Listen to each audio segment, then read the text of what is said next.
Un silence lourd s'installe dans la salle du Conseil de sécurité de l'ONU. L'ambassadeur de la France prend la parole, arrogant, plein de certitude. Mais une voix s'élève, calme mais pénétrante, celle d'Amar Ben Jamaa. Que dire quand l'oppression se cache derrière de beaux discours? Une question brûlante, percutante, qui résonne bien plus fort que le simple écho des mots. Ce moment marquera l'histoire. Un événement marquant. L'histoire nous montre rarement des moments où la diplomatie prend une tournure aussi nette et décisive. Ammar Ben Jamaa, à ce moment précis, devient bien plus qu'un simple représentant. Il devient le porte-voix de la résistance face à l'oppression internationale. À travers ses paroles, il incarne une nation et des peuples entiers. C'est un choc pour l'Assemblée. Sa voix, ferme et déterminée, brise l'atmosphère feutrée et conventionnelle de l'ONU, où la prudence et le respect des usages ont toujours primé sur l'audace. L'intervention de Ben Jamaa n'est pas une simple réplique, elle va bien au-delà. En levant le voile sur les stratégies subtiles et souvent cachées du pouvoir français, il soulève une question bien plus grande, celle de l'impunité des puissances occidentales.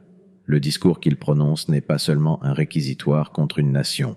Il s'agit de pointer du doigt un système international qui, pendant trop longtemps, a ignoré les souffrances des nations du Sud, des peuples qui ont été colonisés, exploités et maintenus dans un silence assourdissant. L'Algérie, à travers la voix de Ben Jamaa, révèle une vérité qui ne peut être ignorée.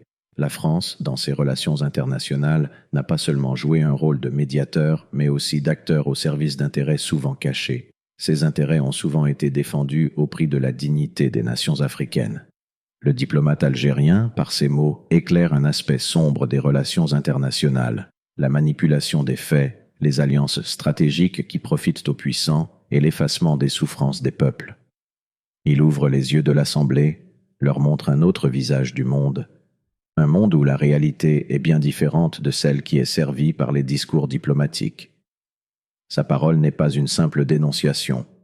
C'est un acte de justice, un appel à la conscience collective, un geste courageux qui met en lumière une vérité qui dérange ceux qui pensent qu'ils peuvent contrôler le cours des événements sans avoir à rendre de compte. À cet instant, il ne parle pas uniquement pour l'Algérie. Il parle pour tous les peuples du monde, tous ceux qui ont subi l'injustice et qui n'ont pas de voix dans les couloirs du pouvoir. Il rappelle que chaque action a des conséquences, que les injustices du passé continuent de façonner le présent et que cette situation doit changer. En ce moment précis, Ammar Ben Jamaa devient l'incarnation de la vérité non dite, un exemple de résistance contre ceux qui se croient intouchables, un élément intrigant ou dérangeant.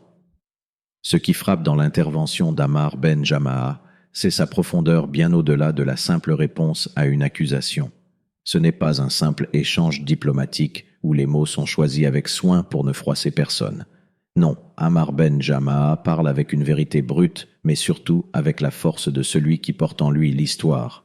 Ses paroles ne sont pas seulement l'expression d'une défense politique, elles sont un cri du cœur, un témoignage direct des souffrances traversées par son peuple, mais aussi par d'autres peuples opprimés. Ce qui distingue véritablement son discours, c'est la sagesse qui se dégage de chaque mot. Un poids historique accompagne chacune de ses phrases, comme si le vécu de son pays et des générations précédentes était condensé dans son regard et dans son ton. Il ne parle pas comme un simple diplomate, mais comme un homme qui a traversé les tumultes de l'histoire et en est ressorti forgé par les épreuves. Il sait ce que c'est que de vivre dans l'ombre des injustices historiques, de voir son peuple souffrir sous le poids des décisions prises dans des salles comme celle-ci, à l'ONU, où la souffrance des nations est souvent mise de côté pour des jeux de pouvoir. Ces mots deviennent plus qu'un simple argument. Ils se transforment en une arme spirituelle. Loin de n'être qu'une réaction émotionnelle, sa parole est une arme calibrée pour frapper à la conscience collective. Chaque phrase semble résonner comme un appel à se lever, à se réveiller. Une invitation à ne pas se laisser submerger par les discours officiels, mais à remettre en question les structures de pouvoir en place. Ammar Ben Jamaa va bien plus loin que la simple défense de son pays.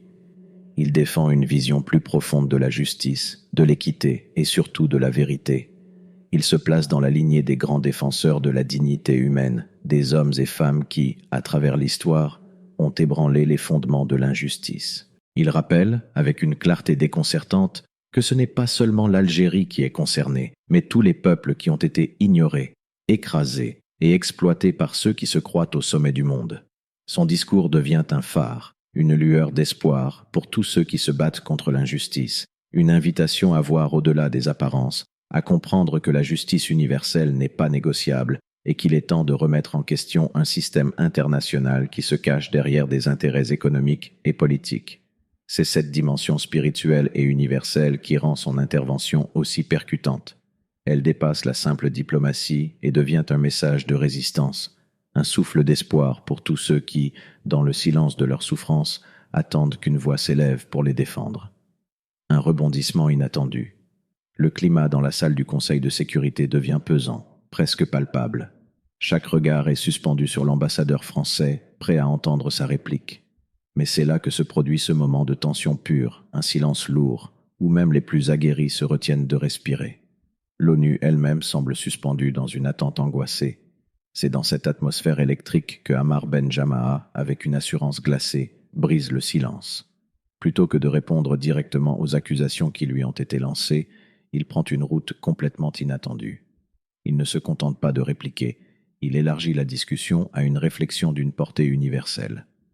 Là où les diplomates se contentent souvent de se défendre ou de contre-attaquer, Ammar Ben Jamaa fait un geste audacieux. Il évoque les principes universels de justice, reliant l'histoire de son pays à celle de toutes les nations opprimées à travers le monde. Ces mots ne se limitent plus aux frontières de l'Algérie, mais s'étendent à tous ceux qui ont été écrasés par des pouvoirs plus forts, plus dominants. Sa réponse prend alors une tournure inattendue, d'une profondeur qui dépasse le simple contexte politique. Il parle de la justice divine, de la vérité absolue qui transcende les lois humaines. Ses paroles résonnent comme un écho spirituel dans la salle, un appel à la conscience collective de l'humanité. Il rappelle que chaque action, qu'elle soit menée par un État, un dirigeant ou un individu, est jugée non seulement par les lois humaines, mais par Allah, le juge suprême. Il nous met en garde. N'oubliez jamais que la vérité ne peut être étouffée, que l'injustice, si elle semble triompher pour un temps, finira toujours par être exposée à la lumière. Ce n'est pas une simple déclaration politique, mais un message spirituel puissant. Dans un monde où les puissants jouent souvent avec les règles, où la vérité semble parfois reléguée au second plan, Ammar Ben Jamaa nous rappelle qu'il existe une justice plus grande que celle des hommes, la justice divine. C'est un rappel percutant que les injustices commises, aussi impunies qu'elles puissent paraître, ne resteront pas sans conséquence. La vérité finira toujours par triompher, non seulement ici, mais dans l'au-delà. Ce moment, ce rebondissement inattendu, transforme l'échange diplomatique en une scène de réflexion spirituelle. Chaque mot d'Ammar Ben Jamaa devient une méditation sur la nature de la justice, de la vérité et de la responsabilité humaine. Et à ce moment-là, il ne parle plus seulement à ses adversaires politiques. Il s'adresse à l'âme de chaque spectateur, invitant chacun à s'interroger sur sa propre responsabilité dans la quête de la justice. Un instant de pure sagesse où la politique et la spiritualité se rencontrent pour rappeler à chacun que les actions humaines, en fin de compte, sont rendues compte à Allah. Analyse des implications profondes. Ce moment, suspendu dans le temps, dépasse largement les frontières d'un simple échange diplomatique. Ce n'est pas seulement un affrontement verbal entre deux nations, c'est un acte symbolique qui résonne bien au-delà des murs de l'ONU. En prenant la parole de manière aussi ferme et éclairée, Ammar Ben Jamaa ne se contente pas de défendre son pays, mais il tente un miroir impitoyable à ceux qui croient pouvoir agir en toute impunité. Ce miroir reflète la réalité d'un monde où les puissants se croient protégés par leur influence et leurs relations, mais où la vérité, elle, n'est jamais loin de l'éclat de la lumière.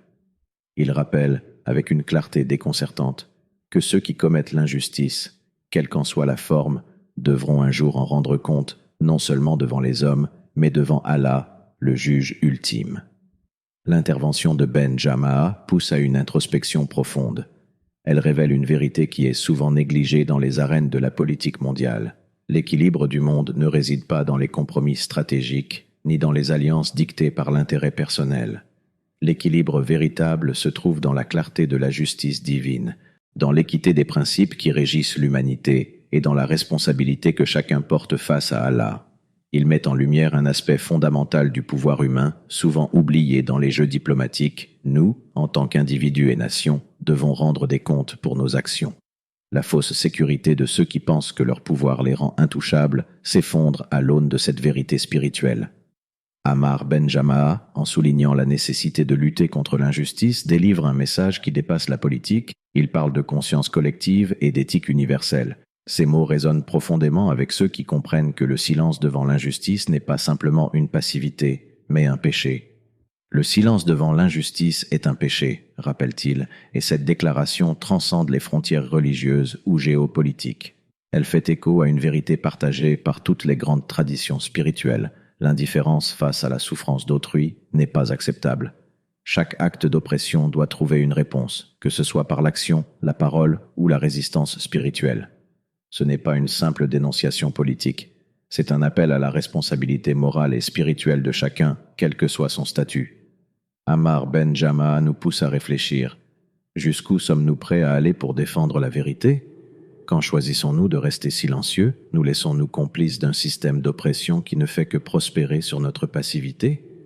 Il ne s'agit pas seulement d'un échange d'arguments, mais d'un éveil spirituel et moral. Ces paroles résonnent comme une prophétie silencieuse, annonçant que, même face à la plus grande des oppressions, la vérité finira toujours par éclater au grand jour. Parce que la lumière de la vérité, bien qu'elle soit parfois cachée dans les ténèbres, finira toujours par percer, mettant à jour ce qui a été dissimulé. À travers ce discours, Ammar ben Jama'a nous invite à adopter une nouvelle perspective, celle d'un monde où les principes spirituels, guidés par la justice divine, sont la véritable force qui unit les peuples et qui renverse les injustices. Ce face-à-face diplomatique va bien au-delà d'une simple confrontation politique. Ce n'est pas simplement un débat entre deux nations, ni même une simple bataille de mots entre deux puissances.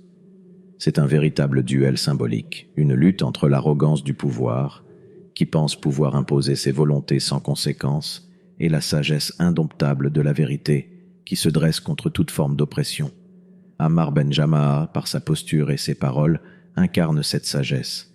Il a compris que ce moment était bien plus qu'une simple opportunité de répondre. Il s'agissait d'une chance unique de marquer les esprits, de semer une graine qui germerait bien au-delà de cette salle. Il ne s'est pas contenté de répliquer à l'attaque, il a transcendé l'échange, l'élevant à un niveau de réflexion plus profond. Ces mots ne sont pas restés figés dans l'arène de la politique internationale. Ils ont atteint une dimension spirituelle, un appel à la conscience collective. À travers son discours, Ammar ben Jama'a n'a pas simplement défendu son pays, il a éveillé les consciences. Il a semé, dans l'esprit de chaque auditeur, une graine de résistance. Résistance contre l'injustice, contre l'oppression, mais surtout contre l'indifférence collective face aux injustices subies par les peuples dans le monde entier. Cette graine qu'il a semée est bien plus qu'un simple message politique. Elle est le reflet de la foi, du courage et de la détermination des peuples qui se lèvent pour revendiquer leurs droits, leur dignité et leur liberté. Cependant, il est crucial de comprendre que ce n'est que le début. Ce moment, aussi puissant soit-il, est juste une étape dans une lutte bien plus vaste. Ammar ben Jama'a a compris que sa parole, bien que forte, n'est qu'une première étincelle. L'histoire ne se joue pas uniquement dans un échange ou une déclaration publique. Elle se joue dans la persistance de ses paroles et dans les actions qui suivent. La graine qu'il a semée dans cette salle doit maintenant germer dans les cœurs et les esprits, et ce travail ne fait que commencer. Son intervention n'était pas un acte isolé. C'était le début d'une résistance, une résistance spirituelle et morale qui va au-delà des négociations diplomatiques habituelles. C'est un appel à l'action, à l'engagement personnel de chacun. En plantant cette graine, il invite non seulement ses concitoyens, mais aussi tous les peuples du monde à se lever, à se battre pour la vérité et à ne jamais accepter l'injustice en silence. À ce moment-là, le regard des nations s'est tourné vers Ammar ben Jama'a, mais au-delà de cet instant, il a planté une flamme dans l'âme de ceux qui l'écoutaient. Une flamme qui ne pourra être éteinte que par la manifestation de cette vérité qu'il a défendue si courageusement. Et alors, la question se pose, cette graine de résistance fleurira-t-elle ? Les nations du monde verront-elles la vérité émerger, même face aux plus grandes oppressions ? Ammar ben Jama'a a, par ces mots, redéfini ce que signifie vraiment être un défenseur de la justice. Il ne s'agit pas seulement de répliquer à une attaque, mais de se tenir fermement sur la voie de la vérité, peu importe le prix. Dans ce monde où l'oppression semble parfois triompher, il nous rappelle que, à la fin, c'est Allah seul qui détient la dernière parole. Nous ne devons jamais sous-estimer la puissance d'une parole juste. Et vous, comment réagirez-vous lorsque l'injustice frappera à votre porte? Prendrez-vous la voie du silence ou celle de la vérité, quoi qu'il en coûte?